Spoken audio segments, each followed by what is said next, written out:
안녕하세요. 커뮤니케이션국 김미주 과장입니다. 지난 5월 29일 금통위는 한국은행 기준금리를 인하하였는데요. 이번 인하 사이클에서는 네 번째 인하로 한국은행 기준금리를 2.75%에서 2.5%로 낮아졌습니다. 오늘은 금통위원회 보고자료인 금융시장 동향 자료 작성을 담당하는 과장님들과 함께 최근 금융시장 상황에 대해서 자세히 살펴보도록 하겠습니다. 안녕하세요. 안녕하세요. 금융시장국 시장총괄팀 최신 과장입니다. 안녕하세요. 금융시장국 채권시장팀 김수정 과장입니다. 최근 미국과 주요국 간 관세 협상이 진전되면서 금융시장에 상당한 영향을 미쳤을 것 같은데요. 오늘 말씀해 주실 금융시장 동향에서 전반적으로 최근 금융시장에 대해서 어떻게 평가했는지 궁금합니다. 지난 금통위 이후 국내 금융시장에서는 기준금리 인하 기대가 강화된 가운데 미국과 주요국 간 관세 협상 진정 등으로 위험 선호 심리가 되살아나면서 전반적인 금융시장 여건이 완화된 것으로 평가하고 있습니다. 그러면 이러한 상황을 시장별로 좀 더 살펴볼까요? 자본시장과 신용시장, 그리고 금융권 자금 흐름 순으로 이야기해 보도록 하겠습니다.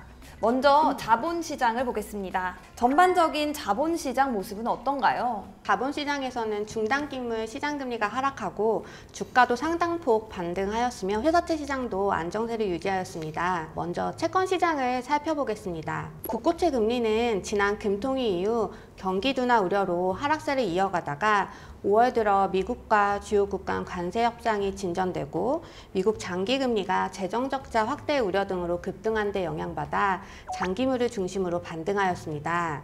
다만 3년물 금리의 경우에는 1분기 GDP 역성장 발표 이후 완화적 통화정책에 대한 기대가 강화되면서 소폭 하락하였습니다. 한미금리 역전폭은 미국 금리가 큰 폭 상승함에 따라 3년물과 10년물 모두 확대되었습니다. 국내 단기금리의 움직임은 어땠나요?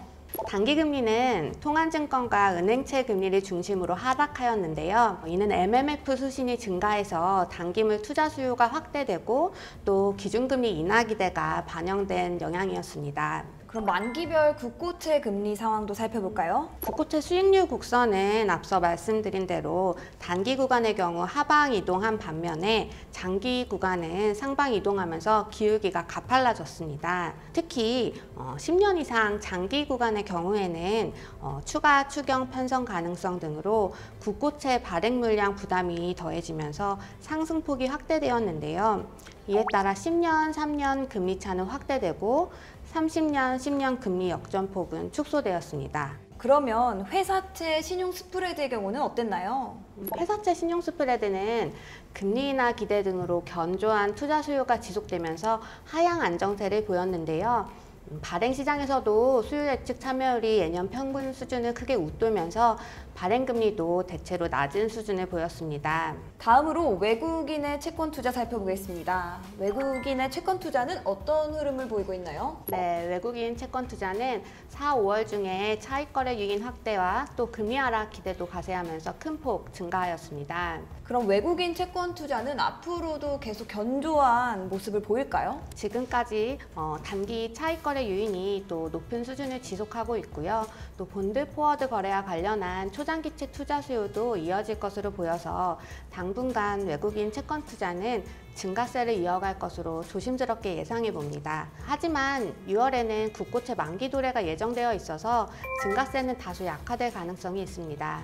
네, 그러면 다음으로는 주식시장 상황 함께 살펴보겠습니다. 코스피는 지난 금통위 이후 글로벌 무역 분쟁 우려가 완화되면서 큰 폭 반등하였는데요. 네, 맞습니다. 코스피는 4월 초 미국 관세 정책 발표 영향으로 급락했었는데요. 4월 중순 이후에는 미국과 주요국 간 관세 협상이 진전되면서 위험 회피 심리가 개선되었고 또 기업 실적도 양호한 수준으로 발표되면서 주요국 주가와 함께 코스피도 큰 폭 상승하였습니다. 반가운 소식입니다. 주가가 반등해서 정말 다행인데요. 외국인 주식 투자는 어떻게 됐나요? 네, 외국인 주식 투자는 지난해 8월 이후 지속된 순매도가 4월까지 이어졌습니다. 미 관세 정책에 대한 우려감이 4월 중 증대되었기 때문인데요. 순매도 규모가 지난 팬데믹 이후 최대치였습니다. 하지만 4월 중순 이후부터는 상호 관세가 유예되고 또 미 해군과의 조선업 협력 논의가 진행되면서 투자 심리도 개선되고 매도폭이 축소되었습니다. 그리고 5월 들어서는 실적 개선 기대가 높은 반도체나 기계 장비 등을 중심으로 순매수로 전환하였습니다. 그렇군요. 그럼 이제 외국인이 매도세를 멈추고 주식 투자를 확대하게 될까요? 저도 그랬으면 좋겠습니다만 아직 매수 강도는 지난 순매도세에 비하면 제한적인 수준입니다. 지켜봐야겠습니다. 그럼 당분간 국내 주식시장은 어떤 모습일까요?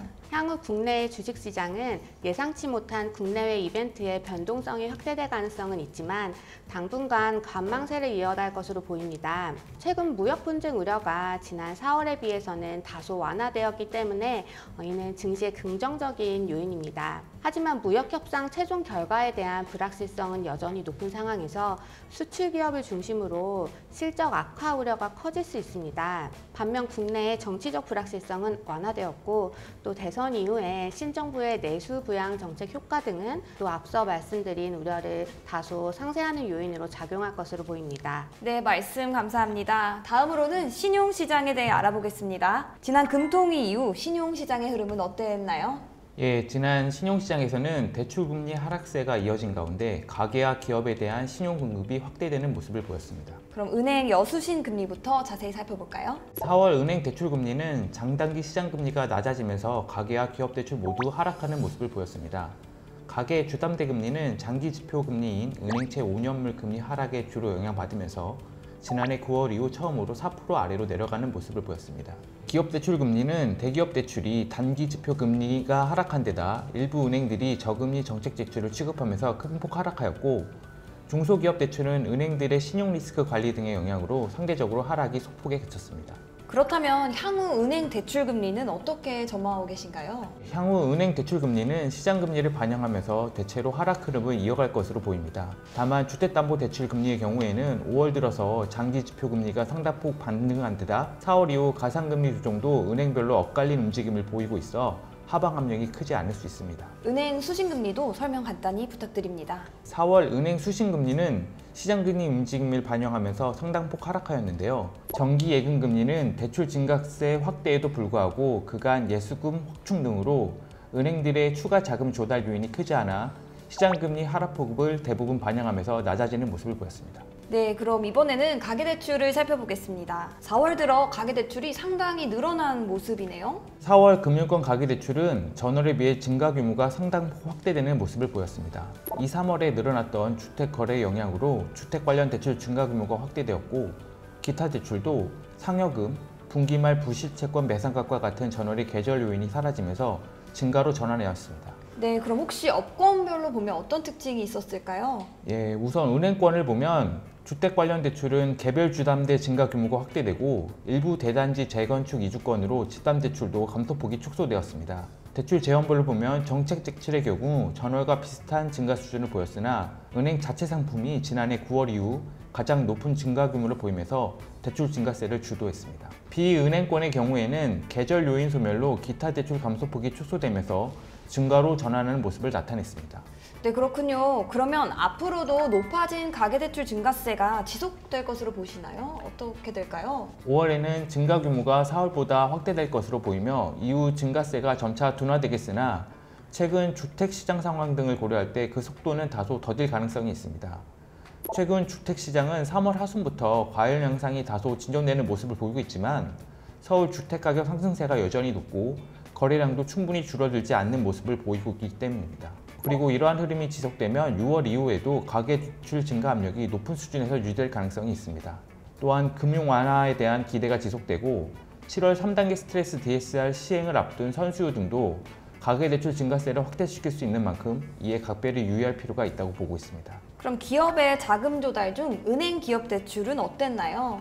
예, 은행의 기업 대출은 계절적 자금 수요, 공급 여건 개선, 미관세 충격에 대응하기 위한 정책성 대출 취급 확대로 큰 폭 증가하는 모습을 보였습니다. 중소기업 대출은 부가세 납부 수요에 더하여 은행들의 중소기업 대출 취급 재개, 특수은행의 정책성 대출 확대로 큰 폭 증가했습니다. 대기업 대출도 분기 말 일시상환분이 재취급되고 배당금 관련 자금 수요 그리고 정책성 시설 자금 대출이 확대되면서 극폭 증가했습니다. 회사채나 주식과 같은 기업의 직접 금융 조달 흐름도 궁금합니다. 직접 금융시장에서의 조달도 회사채 그리고 CP, 단기사채 발행이 모두 증가하는 모습을 보였습니다. 회사채는 양호한 투자 수요를 바탕으로 우량물을 중심으로 순발행 규모가 증가했고 CP와 단기사채도 기업들의 분기 말 일시상환분 재발행, 상환자금 수요 등으로 우량물을 중심으로 순발행되는 모습을 보였습니다. 다만 회사채와 CP, 단기사채가 주로 기존 부채 상환 용도 목적으로 발행되고 있어 기업들의 장기 투자 자금 수요는 대체로 제한적인 것으로 보입니다. 3월과 달리 4월 중에는 기업들의 자금 조달이 큰 폭으로 늘어났는데 이러한 배경을 좀 더 구체적으로 설명해 주실 수 있을까요? 4월 기업 자금 조달이 큰 폭 확대된 것은 은행들의 공급 측면 여건이 상당 부분 개선된 데 기인합니다. 먼저 주요 은행들의 중소기업 대출 취급을 제약했던 자본 비율 관리 부담이 상당 부분 완화된 점을 들 수 있습니다. 지난해 3월 말까지 4대 금융지주사들은 보통주 자본 비율 관리를 위해 중소기업 대출과 같이 위험 가중치 비중이 높은 자산을 적극 축소해 왔습니다. 이에 보통중 자본 비율이 상승하게 되면서 관련 지주사 계열 은행들이 연초 경영 목표를 달성하기 위해 중소기업 대출을 재차 확대한 것으로 보입니다. 아울러 미관세 충격 등에 대응하기 위한 정책성 시설 자금 공급이 특수은행을 중심으로 확대된 영향도 있습니다.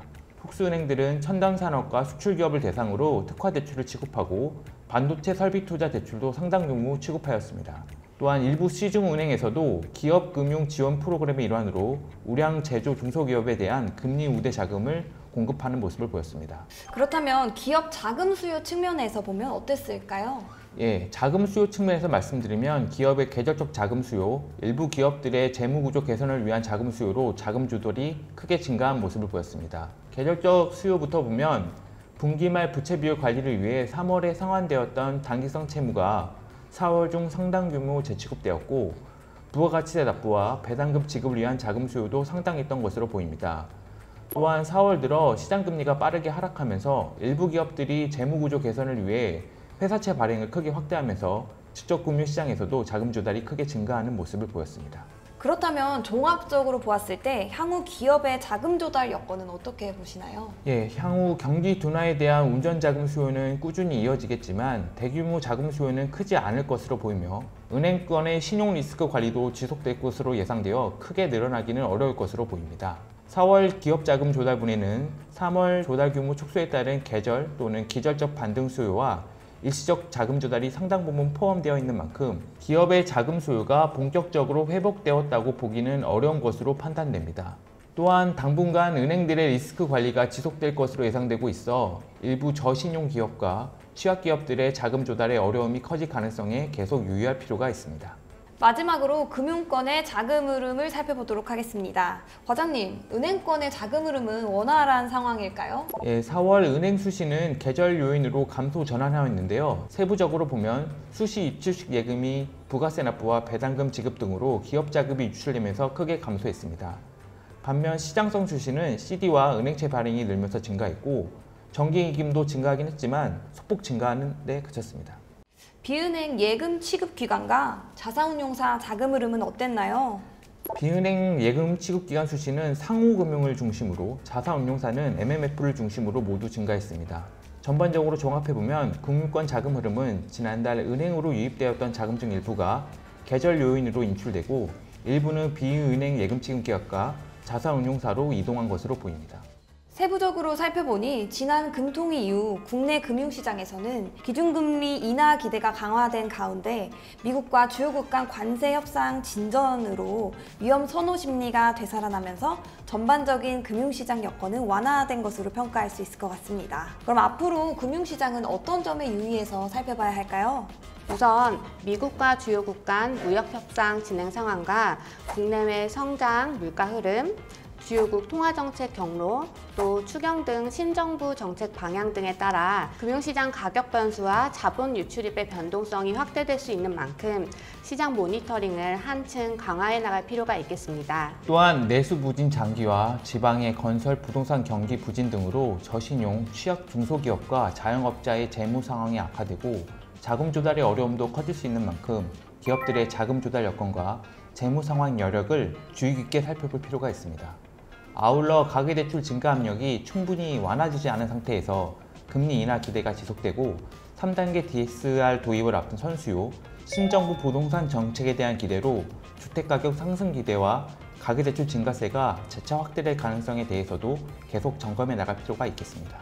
지금까지 2025년 5월 금융통화위원회 보고자료인 금융시장 동향의 주요 내용을 함께 살펴봤습니다. 함께 해주신 최신 과장님, 김수정 과장님 감사합니다. 네, 저희는 7월 통화정책 방향 결정회의 후 다시 찾아뵙겠습니다.